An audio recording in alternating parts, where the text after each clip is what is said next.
To build anything that truly lasts, it takes time.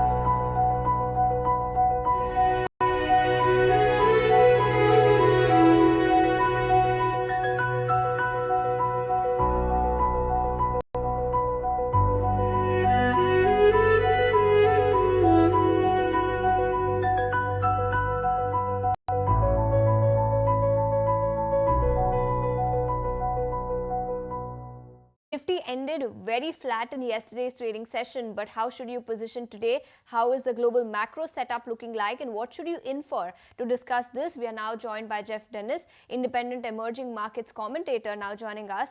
Thank you so much for taking your time out, Mr. Dennis, and joining us here on ET Now. How do you read the entire tariff saga? Yesterday evening, yet again, President Donald Trump has sent letters to several countries, 50% tariff on Brazil, 25% to Sri Lanka and several other countries. How do you read this move, and are you bracing up for a lot of volatility over the next 1 month? I think that, well, first of all, we don't know if won't back away again like he's done before. We don't. The tariffs apparently going to be launched on August the 1st, so we'll see if he backs away again. But I think the important thing here is the markets are not paying as much attention to this as they did before. So in other words, when we had the so-called Liberation Day in early April, markets in the US especially completely fell apart. Everything went down. The dollar went down, bonds went down, and equities went down. Whereas everybody's a bit calmer now.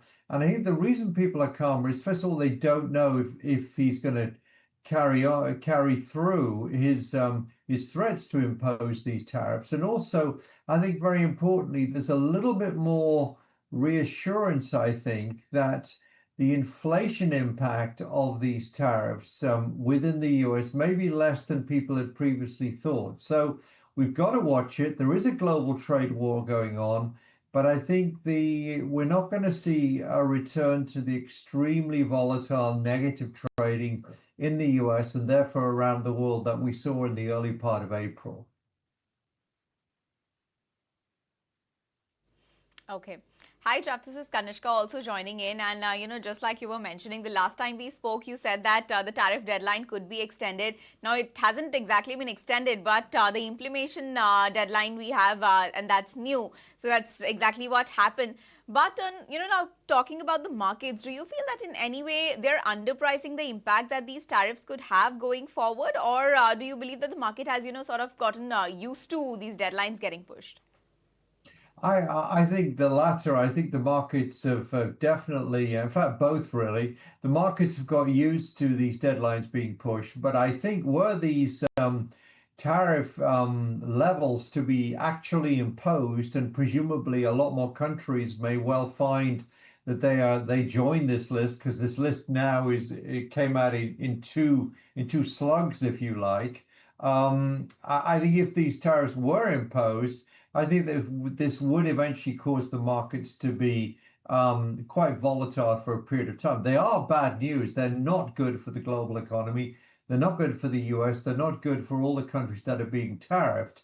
It's just we just don't know whether these tariffs are actually going to actually be imposed. But this is still absurd policy, I should say. And I think it's also worth pointing out that the number of deals that Trump has made on trade, I suppose you could say three: the UK, China, and Vietnam. And perhaps India's not far away, and that's why India may get some protection. Unless I've missed it, I don't think India's been given another tariff announcement, if you like, in the last week or so. But if he carries these levels through, yes, we will go back to volatile markets, just maybe not quite as volatile as they were in April. Because at the end of the day, what investors want to know is what will be the impact on the US economy, what will be the impact on US inflation, what will be the impact on the US trade deficit, and of course, through all of those, what will be the impact on the US dollar. As far as tariff is concerned, but also wanted your thoughts on the recent FOMC minutes that came out yesterday. There's a lot of divergence in what officials think the outlook could be for interest rate for the rest of the year.